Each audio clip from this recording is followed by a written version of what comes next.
Three, two, one. Hello, everybody. My name is Lion, and I go by Lion Plays on Twitch and Lion Plays 21 on YouTube.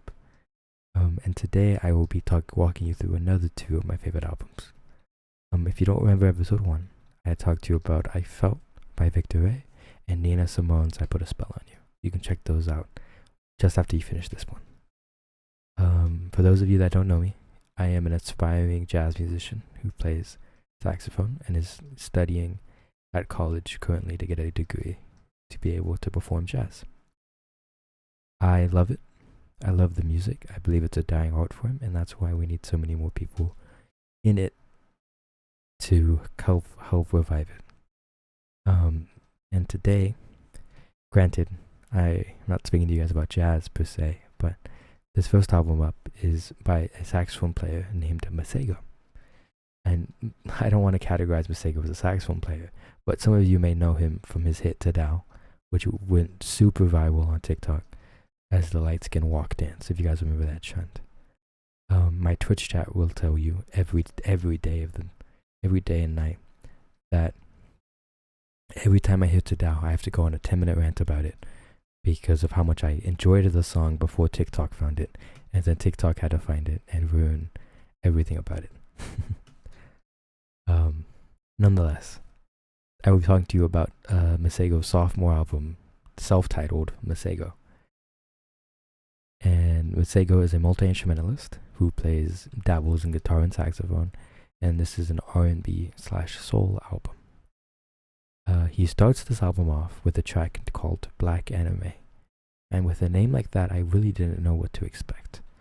But it opens with a really soulful piano that is just a really, really cool vibe. And the chorus, which made me chuckle just a little bit, is just the Cupid Shuffle. It says it word for word, right? To the left. Take it back now, y'all. One hop this time. And it was so funny that it made me chuckle the first time I heard it. And I knew that this was going to be a special project, being that he had sampled the Cupid Shuffle. Track 2 is called Sax Fifth Avenue. And something that Masego does in between some of his songs is that there are little skits. So between track 1 and 2, there was a skit of Masego being awoken by an alarm clock blaring that is supposed to wake up Masego, but instead one of his friends yells and says, "Hey, we gotta go out and get the money. We gotta go out and play." And so track 2 starts off with the line that says, I've got $14 in my wallet. Open up my case, cause I ain't ballin' yet. The album for me shows that Masego remembers the time where he himself was a struggling artist, where he didn't have time or money to ball out like he does now. And I think that is great to know that, to listen to an artist that knows that they're coming from humble beginnings and doesn't let you forget it. It also paints a picture of a busking musician on a street corner saying, "Playing to eat and playing to God." Because as somebody who, granted, hasn't busked too often, somebody who has experienced busking, I completely agree that that's how it feels sometimes. And I love Masego's vibe and his energy on this track. Track 3 is only described with, and in my notes say the same thing, is it's wavy. It's vibey, it is wavy, it is such a beautiful way of putting words together. And I love it so much. My favorite line of the song is Baskin Robbins baby, what you want to try. It's just funny to me. I don't need any specific reasons to like this track or anything in particular to want to show my appreciation to it. It starts off with an old school boom bap kind of Detroit beat, which gives you that vibe. It's amazing.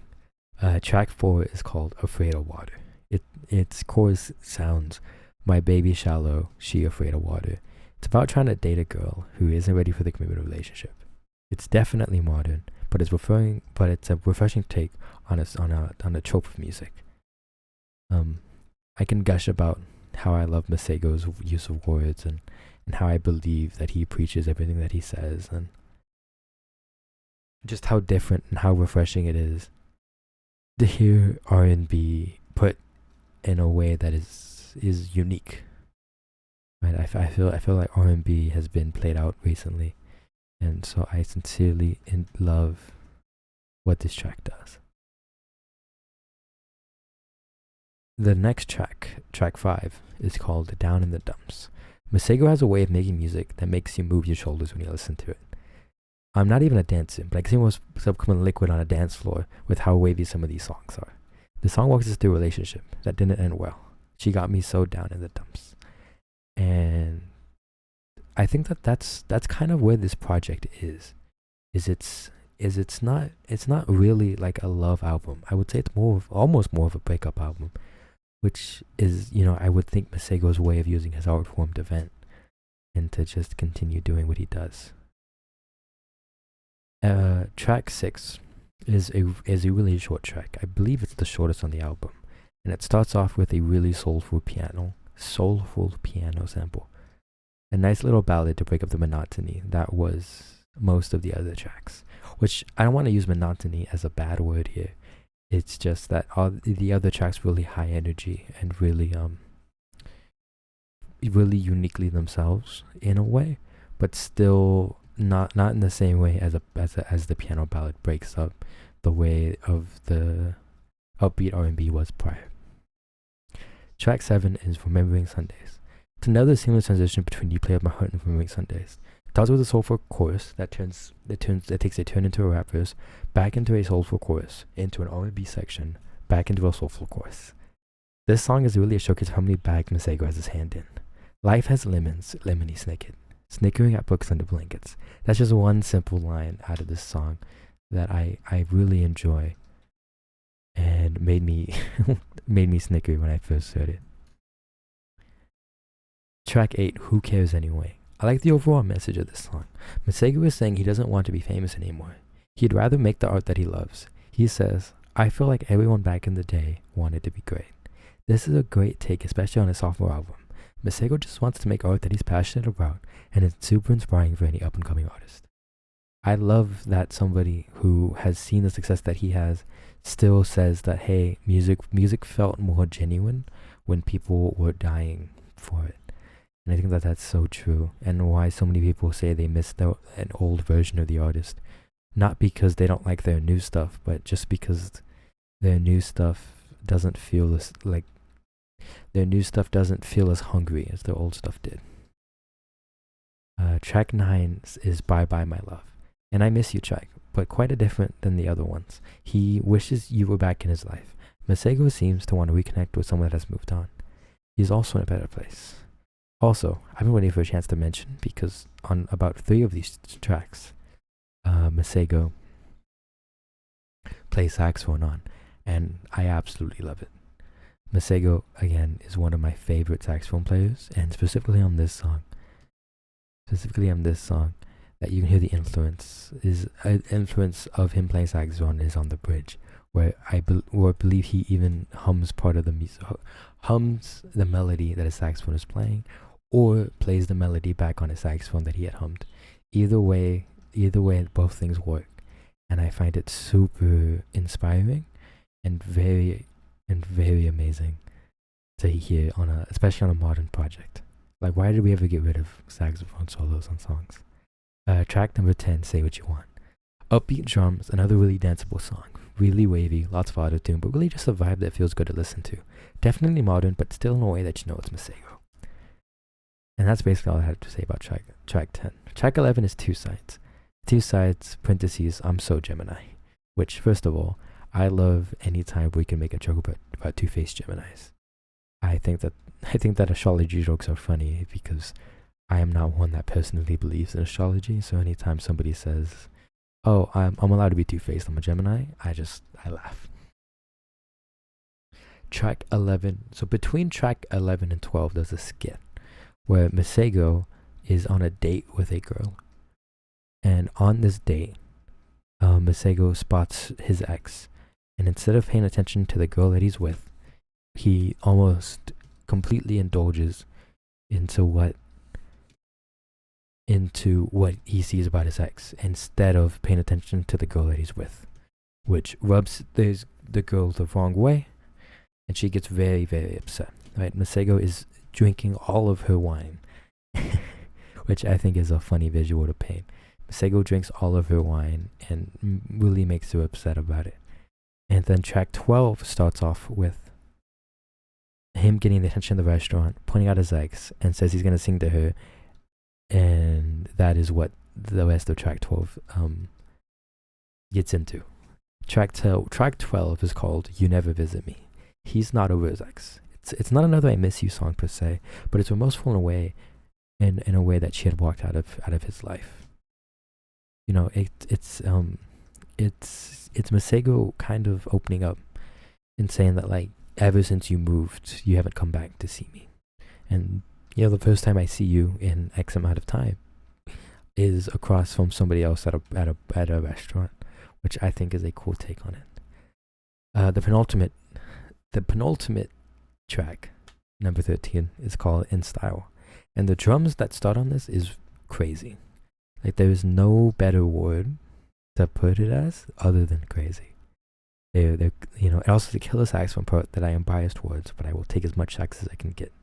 This track is about him wanting all the smoke. He's flexing for the first time that he is the best and that no one can step to him. It is his way of saying that his music is in style and that it's the only thing that you really that he needs and that anybody else can step to.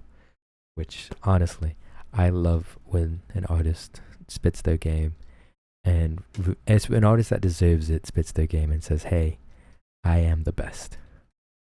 On the last track, it's called Eternal Sunrise and Fire Pit, and it starts off with really nice, like, fire crackling sounds that, you know, is a really fitting way to title this track.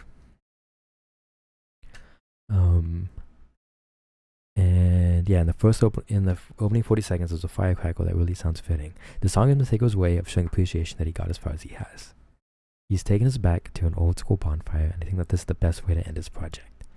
Is he took it back to where it all began, and I think that there is no better way to end a sophomore project than this. And I hope that we get more music from Masego, because I am going to miss it if we don't.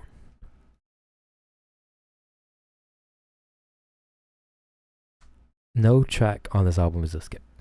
I don't believe that you can listen to this album and think that you can skip something. But also, I am an avid believer in not shuffling albums and listening to them how the artist intended. Anybody who's ever been on aux with me in any sort of car will know that if I'm playing an album, I expect to play the album from start to finish with no skips. There's skits in this that go seamlessly between songs, that if you don't have the next song ready for it, it's not gonna resonate the same as if you did. Now that I've told you about Masego's sophomore album, self-titled Masego, allow me to tell you about the next album. But I want to preface this as when I was 16, I went to my local Walmart, and there I had bought my first record player. It was a Crosley briefcase that I have since learned was actually probably a terrible purchase, but I got it on sale. It was I think it was actually about 50% off, and so I was like, there's no way I can pass this up. But in order to get a record player, I told myself that I have to buy a record.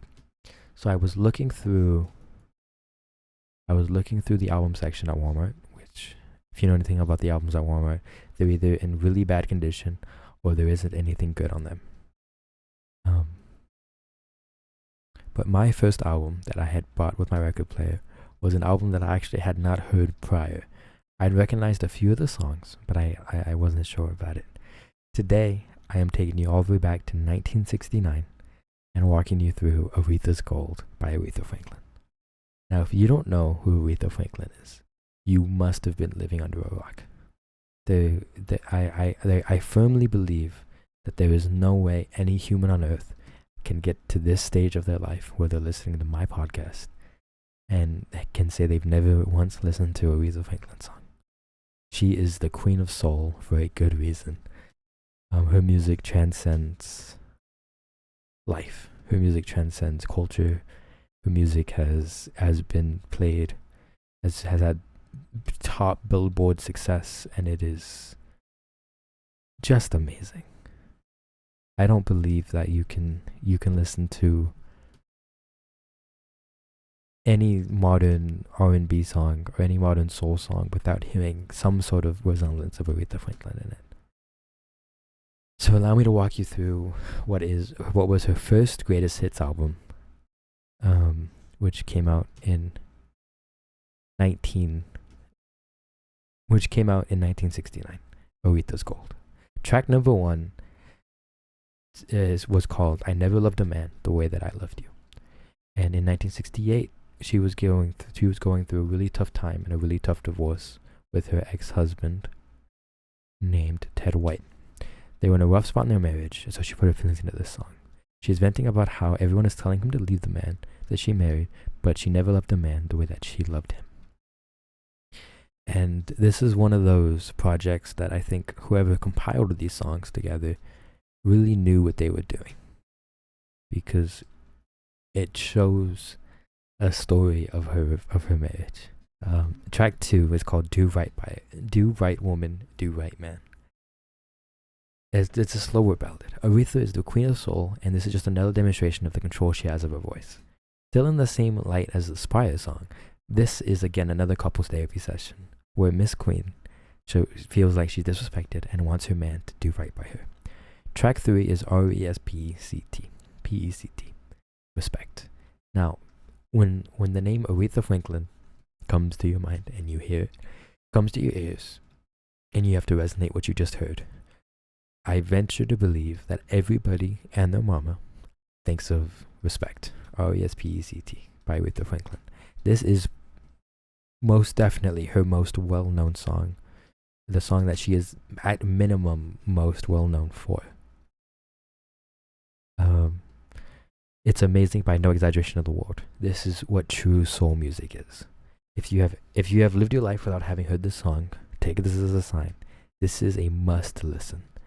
And those very few songs and albums that I will put on this platform that I will call a must listen. But RESPECT by Aretha Franklin is the song that people know of her. There's nothing else I can say about it. Track 4 is called "Dr. Feelgood," one of the more gospel feeling songs that her era was really known for, especially in the 60s and with the record company that she was with. Ray Charles gets the credit for combining gospel and making it secular, but I do believe it was just a product of the time. It was trying to cast the most wide net that you can. Track 5, "Baby I Love You." I am surprised that this song isn't played at most weddings. It's a true love song. The chorus says "I love you" about 10 times. I love it. That pun was intentional. Track 6, "You Make Me Feel Like a Natural Woman." This is my favorite song on this album.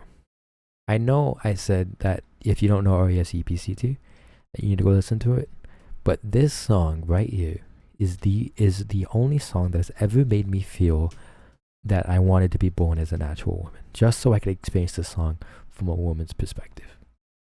It's just so good. And I mean so good in the sense of when this comes on in the shower, I belt. I'm singing it from the bottom of my lungs to the top of my skull. I'm singing it like nobody, like there's no tomorrow. Singing it like nobody's watching, like the house doesn't shake. I'm singing it with all of my chest and all that I can hold inside of me. I truly believe that this is my favorite Aretha Franklin song because of just how good it is.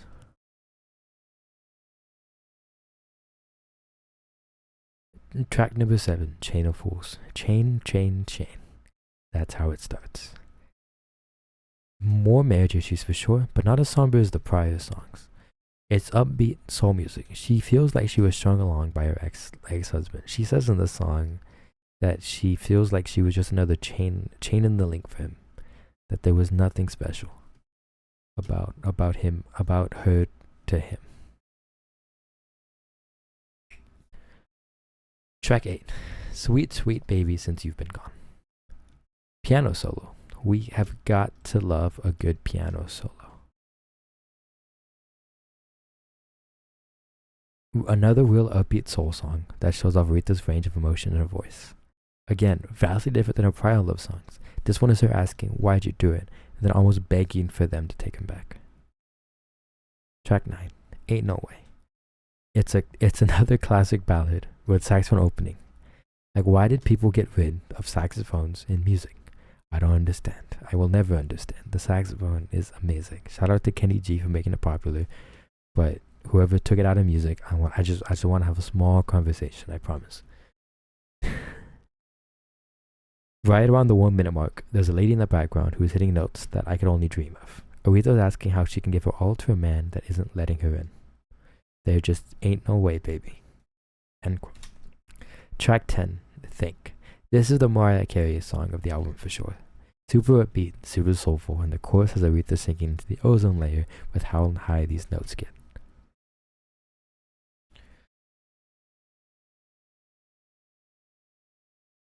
It's super straightforward song that Aretha is telling someone to think. It don't take too much IQ to see what you've been doing to me. Track 11. You Send Me. It's a straightforward love song that Aretha transcends with her beautiful voice. There wasn't really much to say about it that you couldn't hear from if you listened to it. Which, again, I will forever recommend anybody out there listening to this to go home and to listen to the albums that I'm talking about and share your love for music with me. Leave a comment on if you liked the music, if you liked the album, what you did like, what you didn't like, if you agree with some of my points, if you don't, explain it. I would love to get feedback and to understand how some of you guys feel about it. Track 12. The House That Jack Built. Probably my third favorite song on the album, right behind RESPECT. I think this song is labeling out her marriage in a way that is new for this album. Her husband, quote, Jack, built the house, but Jack is no longer occupying that house. He stepped out on Aretha and she kept the car, the house, but not Jack. And I think it's in another way that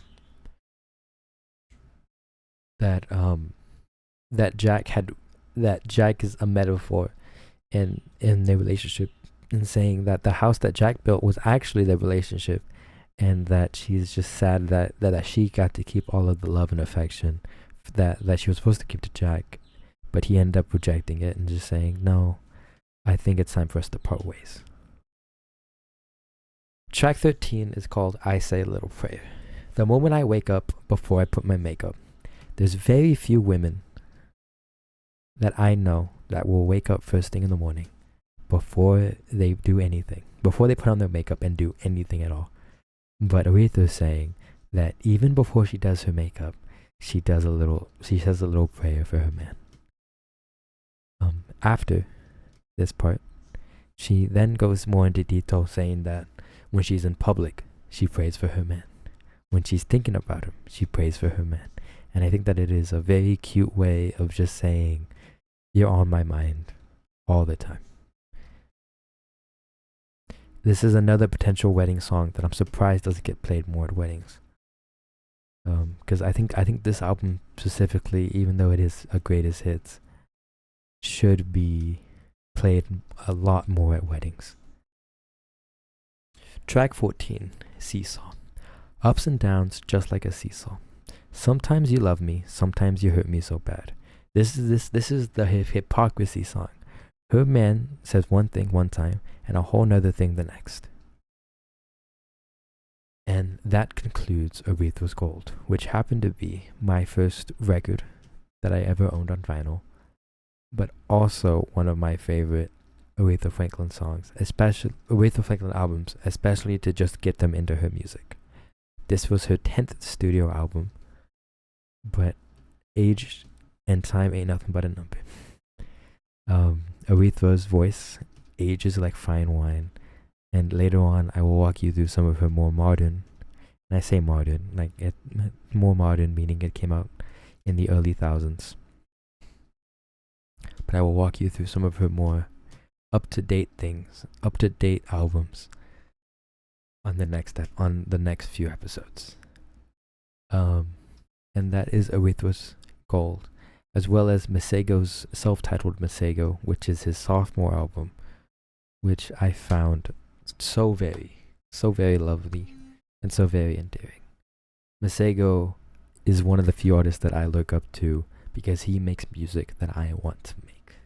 He is a saxophone player mixing R&B and soul, and that is something that I aspire to do and aspire to become. Thank you guys so much for watching episode 2 of the LyonSpeaks Podcast. I will try to have these come out every Saturday at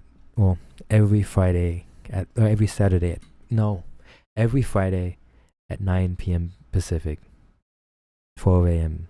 Eastern. Sorry, my Eastern folk. I promise I will find a better time for you guys, maybe. But please, if you guys go check out this album, let me know these albums. Let me know how you feel in the comment section down below. Thank you guys so much for watching. My name is Lyon, and I will catch you guys next week, right back here on the LyonSpeaks Podcast. Goodbye.